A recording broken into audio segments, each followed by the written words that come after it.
Livro do Colin Hansen e Lehman, sobre igreja é essencial. Esse livro foi escrito por causa de uma demanda que as igrejas estavam sofrendo pós-pandemia. Então, é essa a visão do livro, né? Ela quer mostrar para a gente que não existe igreja virtual, só existe igreja física e que é importante essa comunhão, tá? O meu capítulo, que ficou determinado para eu falar, é o último capítulo, o capítulo Quem Lidera. Fica faltando a conclusão, que o reverendo Avelar vai falar sem ser esse domingo outro, tá? Então esse é o capítulo que encerra o livro, fala Quem Lidera. Muito bem. Quem são os líderes? De quem que nós estamos falando quando nós falamos de liderança da igreja? A gente vai puxar textos de Atos, capítulo 11, capítulo 20 e Tito, e depois um de Pedro, tá bom? Eu achei melhor colocar o texto todo, porque aí todo mundo lê ao mesmo tempo, tá certo? Então vamos lá. Primeiro texto: o que eles com efeito fizeram, enviando-o aos anciãos, por mão de Barnabé e Saulo. O que está acontecendo aqui? Saulo é recém-convertido, tá? E ele está sendo discipulado por Barnabé. E eles estão na igreja de Antioquia. E um profeta, acho que é Ágapo o nome dele, profetiza uma fome em Jerusalém. Então a igreja de Antioquia se reúne com comida, dinheiro, enfim, bens, para levar para a igreja de Jerusalém. Mas para quem na igreja de Jerusalém? Para os presbíteros. Então, a palavra ancião, em grego, é presbítero, tá? Então, o presbítero é o ancião da igreja. E da onde vem esse ancião? Começou no cristianismo? Não, isso já era uma tradição judaica. As sinagogas, elas precisavam ter no mínimo 10 anciãos para comandar aquela sinagoga, tá? Então essa ideia de um homem mais velho, com sabedoria, conhecido por aquela comunidade, que todo mundo conhecia a família, todo mundo conhecia os negócios dele, uma pessoa confiável, já existia antes da igreja cristã ser formada. E isso foi incorporado na igreja. Tá?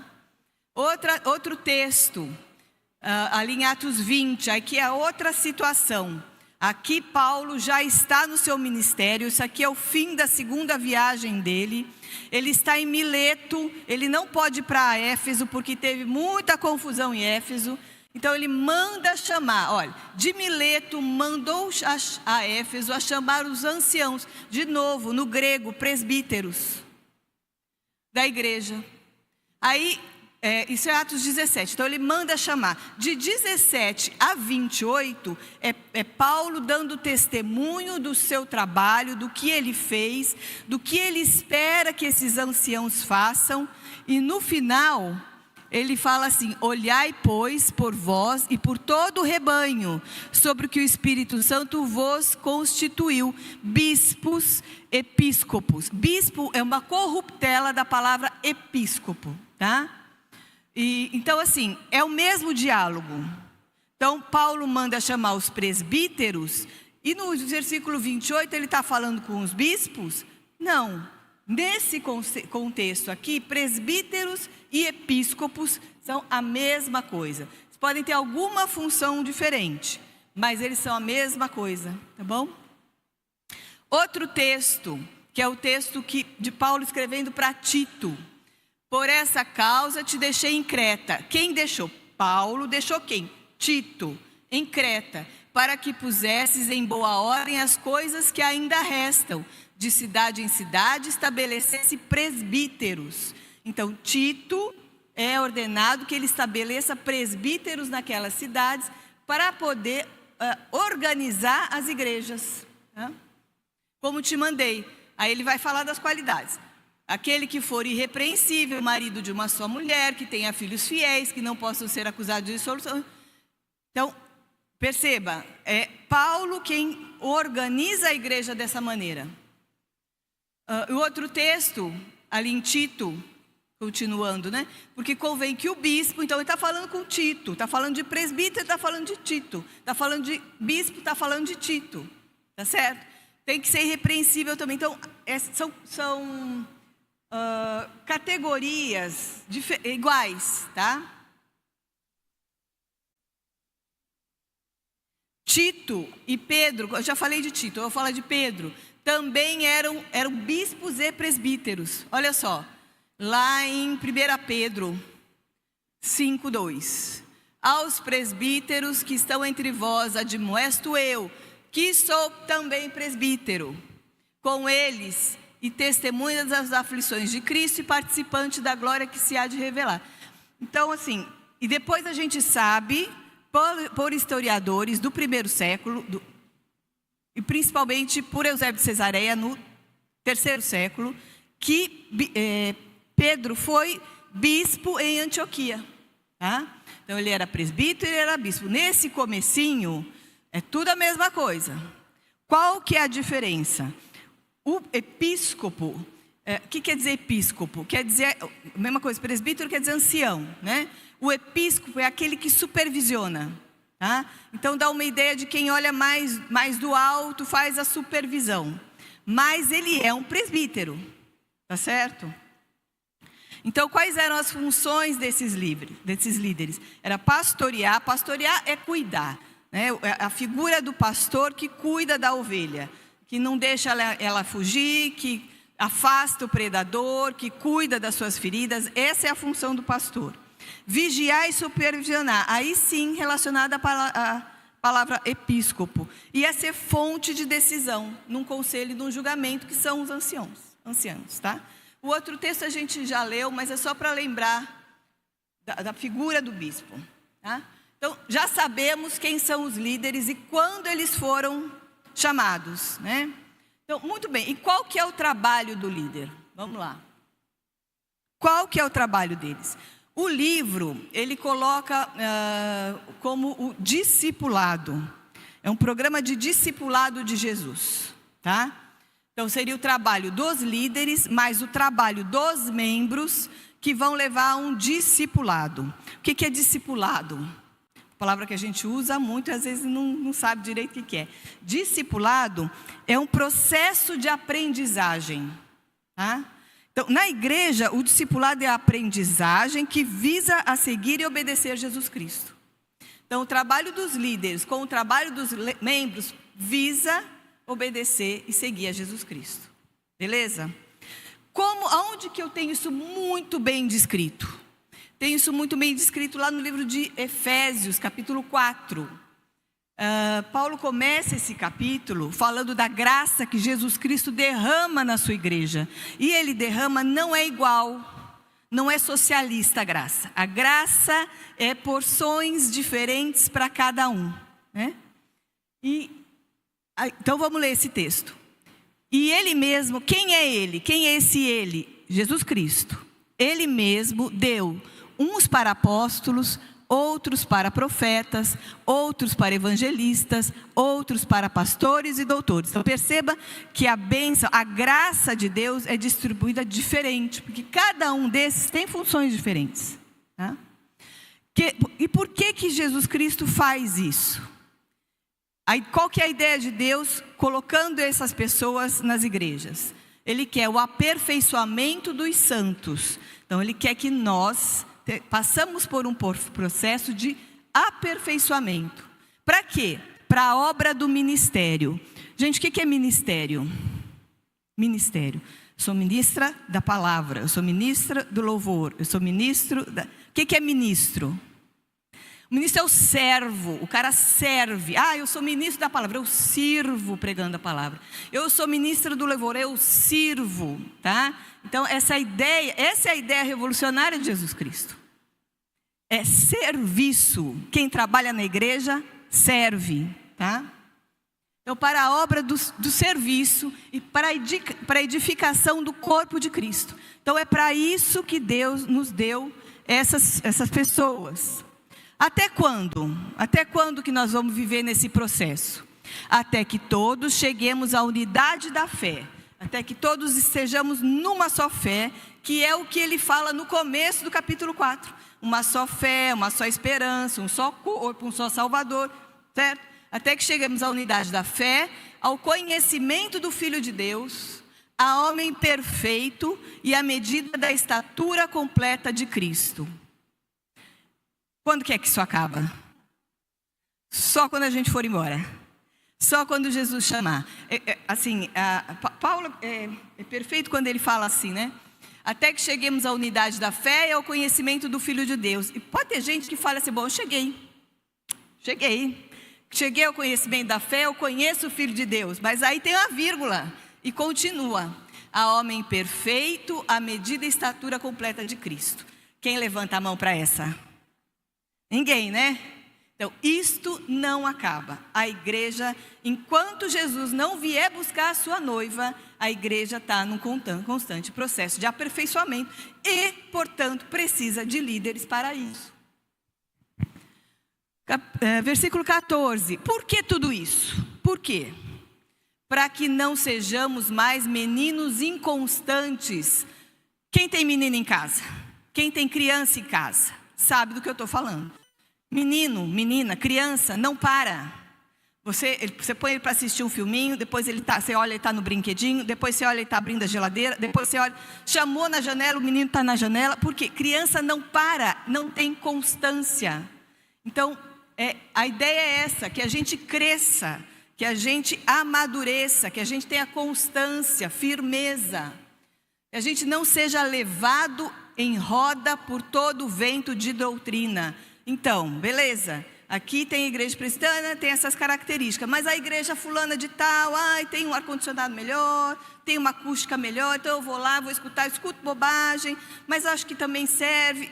Vocês entendem como é ruim essa inconstância? Porque quem está inconstante é facilmente enganado por homens que com astúcia enganam fraudulosamente, tá certo? Então, todo esse pensamento... Então, por quê? Começa lá nos líderes, passa pelo que a igreja precisa fazer, até qual é o objetivo dessa igreja e por que Deus nos protege colocando líderes. 15. Antes, seguindo a verdade em amor, cresçamos em tudo naquele que é a cabeça, Cristo. Então, qual é o fundo? Que a igreja cresça naquele que é a cabeça, Cristo. Do qual todo o corpo bem ajustado e ligado pelo auxílio de todas as juntas, segundo a justa operação de cada parte, faz o aumento do corpo para sua edificação em amor. Então, se a gente segue isso daí, qual vai ser a nossa consequência? O crescimento e o amor, em amor e a edificação da igreja. Percebe que começa lá, um Deus derramando a sua graça em cima dos líderes. Segue na igreja, obedecendo, os membros obedecendo, seguindo uma unidade para conseguir o aumento do corpo e sua identificação. Então, Paulo começa esse capítulo dando as instruções como os crentes individualmente deviam andar, né? Então, o trabalho da liderança de uma igreja é ajudar a cada membro do corpo de Cristo a realizar o seu trabalho. E qual é o trabalho de cada membro? Conhecer o Evangelho, viver pelo Evangelho, proteger o testemunho do Evangelho e estender o alcance do Evangelho para os de fora. Então, esse que é o programa discipulado de Jesus. Muito bem. E como é que eles fazem isso? Como que a gente faz? Como é que a gente segue ali o que está escrito em Efésios 4? Primeiro, pelo ensino. Vamos ler os textos? Isso aqui está em 1 Timóteo 4,16. Tem cuidado de ti mesmo e da doutrina, persevera nessas coisas, porque fazendo isso te salvarás tanto a ti mesmo quanto aos que te ouvem. Então, os líderes têm que ter cuidado da sua vida e da doutrina da igreja também. Tu, porém, falo que convém a sã doutrina. O que é a doutrina?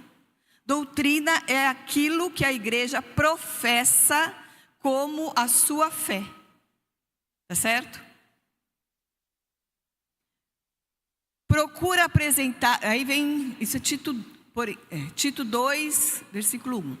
Depois vem 2 Timóteo 2, 15, 16. Procura apresentar-te a Deus aprovado como obreiro que não tem do que se envergonhar, que maneja bem a palavra da verdade, mas evita os falatórios profanos, que produz maior impiedade.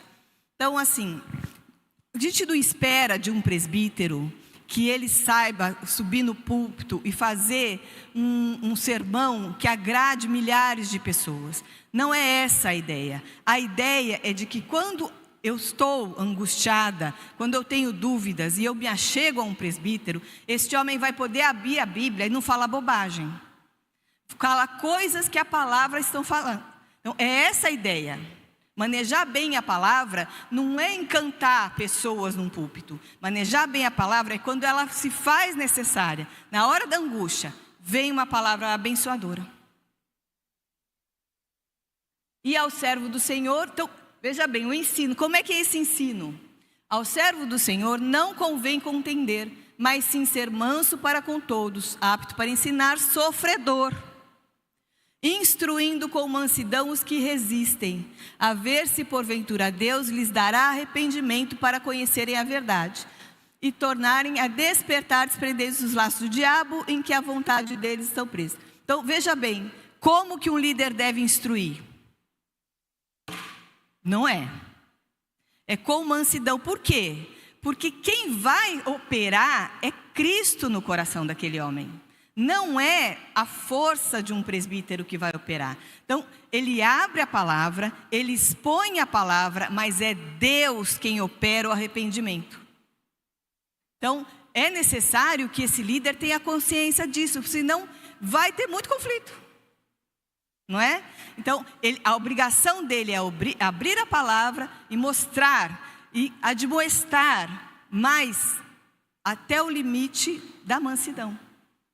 Mesmo quando se é obrigado a expulsar um membro, isso tem que ser feito com mansidão. Nosso Deus não é um Deus de violência, de gritaria, né? Muito bem. E o último versículo é: que pregues a palavra, inste a tempo e fora de tempo, regardas, repreendes, exortes com toda a longanimidade e doutrina, com toda a paciência e com toda a doutrina. Então, isso aqui remete a gente a um processo longo. Então, tem aquele irmãozinho que está na igreja, ele não sai da igreja, mas aquele coraçãozinho está difícil de converter. Então, longânimo, até que Cristo resolva a situação. Tá certo?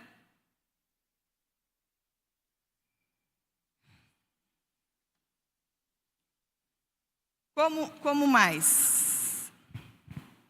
Outro jeito. Então, nós já vimos que é pelo ensino, pelo exemplo. Aqui é meus presbíteros queridos, amados. Vamos lá. Aos presbíteros que estão entre vós, admoesto eu, que sou também presbítero com eles. Então, lembra aquela carta de Pedro, né?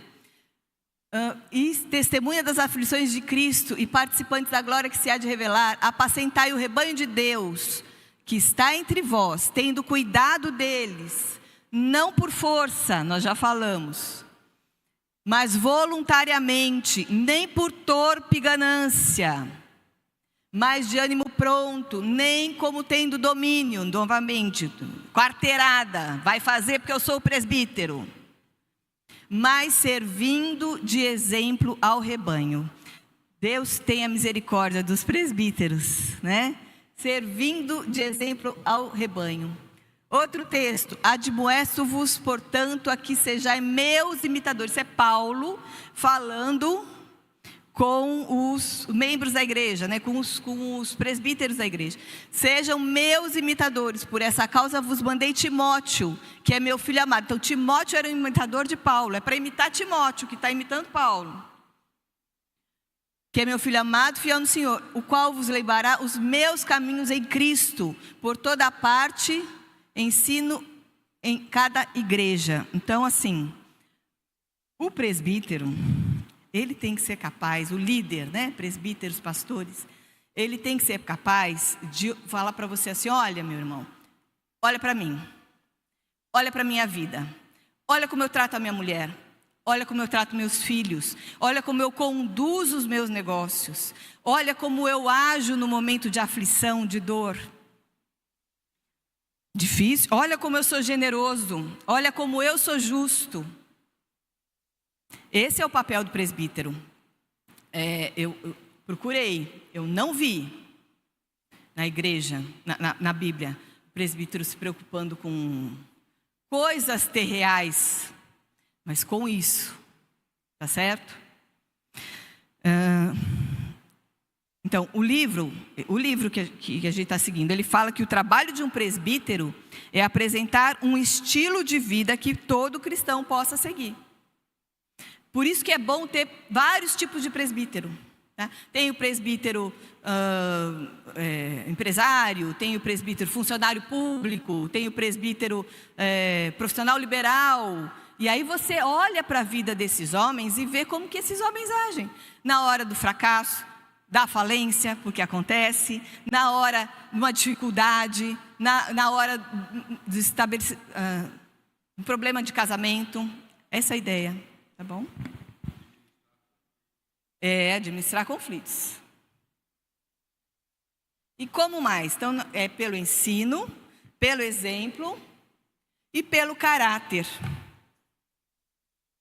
Então, a gente vê que assim, olhando a palavra, a gente vai perceber que não tem são requeridos muitas habilidades. Olha, presbítero bom é o presbítero que fala 3 línguas. Presbítero bom é o presbítero bem posicionado no Império Romano. Não, eu não vejo isso. Eu vejo a descrição pelo caráter. Então vamos ler? Convém, pois, que o bispo seja irrepreensível, marido de uma só mulher, vigilante, sóbrio, honesto, hospitaleiro, apto para ensinar, não dado ao vinho, não espancador, não cobiçoso e de torpe ganância, mas moderado, não contencioso, não avarento, que governe bem a sua própria casa, tendo seus filhos em sujeição com toda a modéstia. Porque se alguém não sabe governar a sua própria casa, terá cuidado da igreja de Deus? Não neófito, para que ensoberbecendo-se não caia na condenação do diabo. Convém também que ele tenha um bom testemunho dos que estão de fora, para que não caia em afronta e no laço do diabo. Então, eu pus Tito 1, 6, 9, é a mesma coisa, não vou ler, tá? Mas esse aqui é o que a gente espera na escolha de um presbítero. Veja bem, não tem nada de colocação, de posto, de estudo, de dinheiro, de nada. É isso aqui que Cristo espera do seu presbítero. Por que eu coloquei apto para ensinar e não neófito em azul? Porque essas são principalmente as características do presbítero. O resto em vermelho, gente, serve para todo mundo, né? Muito bem. E o pastor? Quem é o pastor na fila? O pastor é o tal do primus entre pares, ou primeiro entre iguais. Tá? Ele essencialmente é um presbítero. Ele tem a formação de um presbítero, mas ele se prepara de uma maneira especial para a condução da palavra e para cuidar do seu rebanho. Tá? Então, ele é destacado por ser quem mais prega a palavra e especialmente digno de dupla honra, como é dito em 1 Timóteo 5, 17 e 18, recebendo salário. Os presbíteros que governam bem sejam estimados por dignos de duplicada honra. Essa duplicada honra aqui, como a gente vê no versículo 18, é o salário.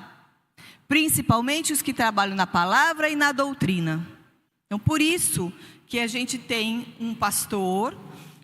Nós podemos, né? Essa igreja presbiteriana pode ter um pastor full time, tempo integral, para que se dedique a isso, a pregar a palavra e a cuidar das suas ovelhas. Um não, 2, né? Nós temos 2 pastores.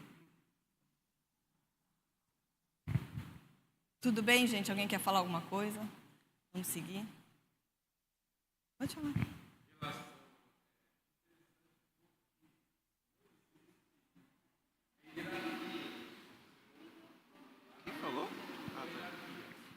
Existe honra. Pode repetir, por favor. Eu gostaria de, assim, sugerir também, lembrar que não existe hierarquia. Existe honra, honrá-lo, né? Não ser subserviente, assim, cego. Assim, eu tenho uma certa dificuldade quando a gente fala que não existe hierarquia. Porque se existe liderança, existe hierarquia.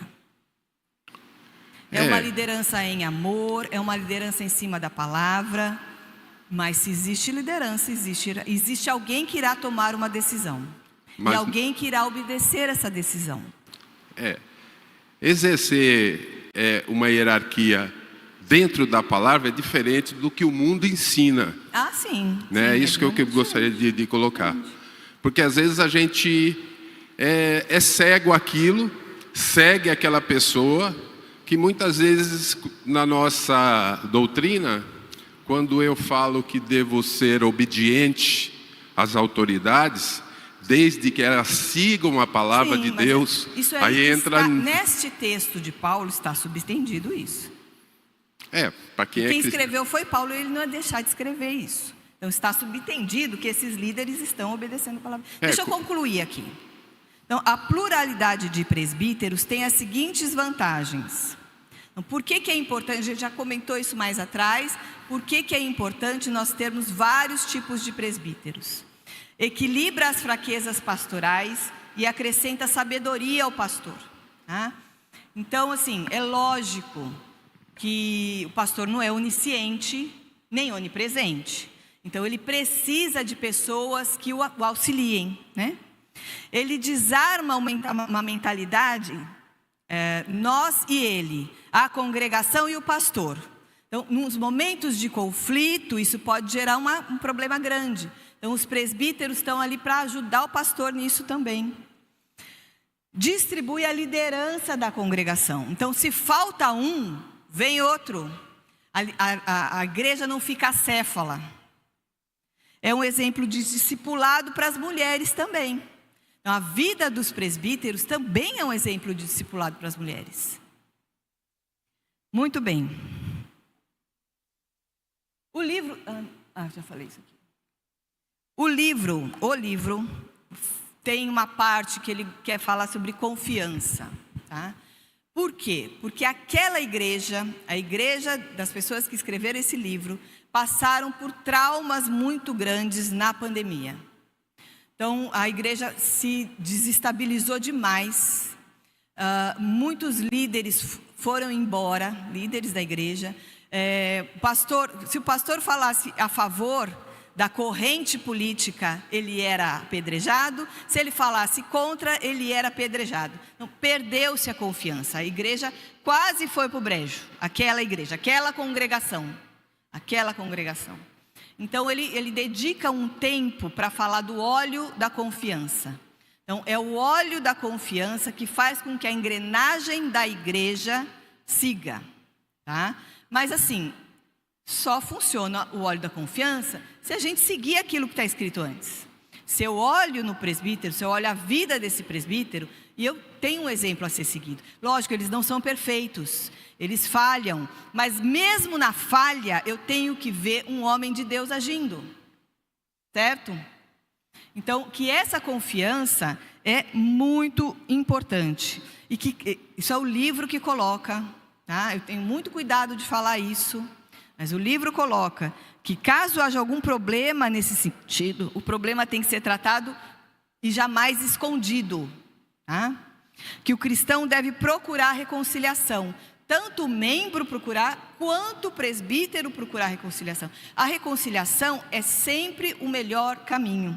Tá? E assim, o livro fala que não havendo reconciliação, é melhor que o membro então procure uma outra igreja. Por quê? Porque se ele ficar com desconfiança, ele não vai crescer. Ele não vai crescer, ele vai se apegar nisso e não vai crescer. Então, seria bom a reconciliação, se ela não é possível. Então, meu irmão, a igreja de Cristo é imensa, está no mundo todo. Tá certo? Falo isso assim com muito temor, viu? Para não ser mal interpretada. Tá? Muito bem. Acabou, gente? Falei de todo mundo? Falei do pastor, falei dos presbíteros. Acabou? Vamos embora? Está faltando alguém? Quem que está faltando, gente? Hã? Dos diáconos. Olha lá, o diácono lá, dos diáconos. E os diáconos? Quem são eles? O que comem? De onde surgiram? Meu texto é o texto que foi pregado hoje. Mas Deus é maravilhoso e no texto você tem diversos ensinamentos, né? E o ensinamento que nós vamos pegar aqui agora é o de diaconia mesmo, tá? Então eles surgiram de uma necessidade da igreja em Atos 6. Nós vamos ler o texto de novo. Ora, naqueles dias, crescendo o número de discípulos, houve uma murmuração dos gregos contra os hebreus, porque as suas viúvas eram desprezadas no ministério cotidiano. E os 12, convocando a multidão dos discípulos, disseram: não é razoável que deixemos a palavra de Deus e sirvamos diaconia. Diaconia para nós é um substantivo, mas no grego ela é um verbo, tá? Que sirvamos as mesas. Escolhei, pois, irmãos, entre vós 7 homens de boa reputação, cheios do Espírito Santo, sabedoria, os quais constituam sobre esse importante negócio. Então não era um negócio inferior, era importante, tá? Mas nós perseveraremos na oração e no ministério da palavra. Ministério aqui é diaconia. Então todo mundo serve, tá? Ele não é ministro da palavra, ele serve da palavra, tá? E esse parecer contemplou todos, crescia a palavra de Deus. Isso aí a gente já leu, né? Então vamos lá. O que Deus quer dos diáconos? 3 coisas. Então, ele identifica e serve as necessidades tangíveis da igreja. Então, as necessidades tangíveis é aquilo que se vê. Então, é mais as necessidades materiais mesmo. Seja dos membros da igreja, seja do templo em si, da estrutura física da igreja, tá? Então ele identifica, por quê?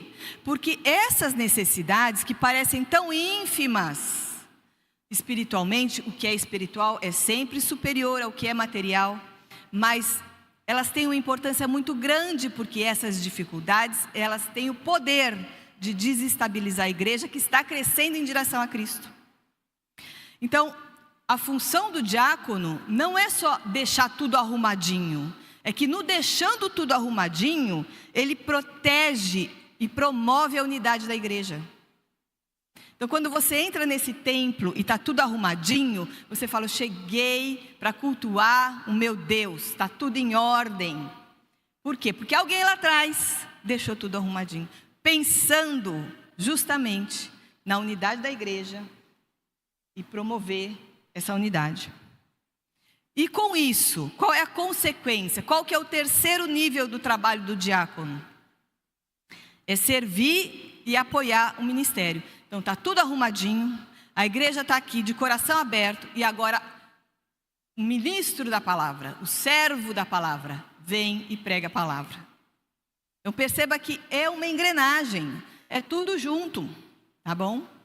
E aí você pode me falar assim: Priscila, mas isso todo mundo tem que fazer. Cuidar da igreja é serviço de todo mundo. É serviço de todo mundo mesmo. Então por que a gente chama os diáconos? Porque nós precisamos de uma equipe que mostre para a gente, que seja exemplo para a gente do que deve ser feito. Esse é o ponto. E assim, eu vou colocar o último texto aqui, eu vou falar para vocês, diáconos. Eu me emocionei quando eu li esse texto, porque eu nunca tinha lido ele no original. E eu quero colocar esse texto para vocês. Então o contexto é assim: Jesus, é a última ceia, Jesus está para ser entregue, ele está conversando com seus discípulos, e tem aquela treta de Tiago e João querendo disputar, né? Eu quero ficar de um lado, quero ficar do outro, o Senhor lembra de mim na glória. E aí Jesus fala: não, beleza, vocês bebem o cálice que eu bebo? E aí só bebemos. Então tá bom, deixa eu explicar para vocês então, como é que funciona no reino de Deus. Então ele fala assim, ó: E qualquer dentre vós que quiser ser o primeiro será o servo de todos. Porque o Filho do Homem também não veio para ser servido. E qual é a palavra que está escrito aqui? Diaconia. Ele não veio para ser diaconizado. Ele veio para servir, ele veio para diaconar. E dar a sua vida em resgate de muitos. Está em Mateus 10, 44, 45. Então assim, hoje Jesus é diácono? Não. Hoje Jesus é o Rei soberano, supremo, sentado à destra de Deus, de onde ele tudo governa. Mas na terra, ele foi o primeiro diácono. Tá certo? Então essa é minha palavra para os meus irmãos diáconos queridos. Tá bom?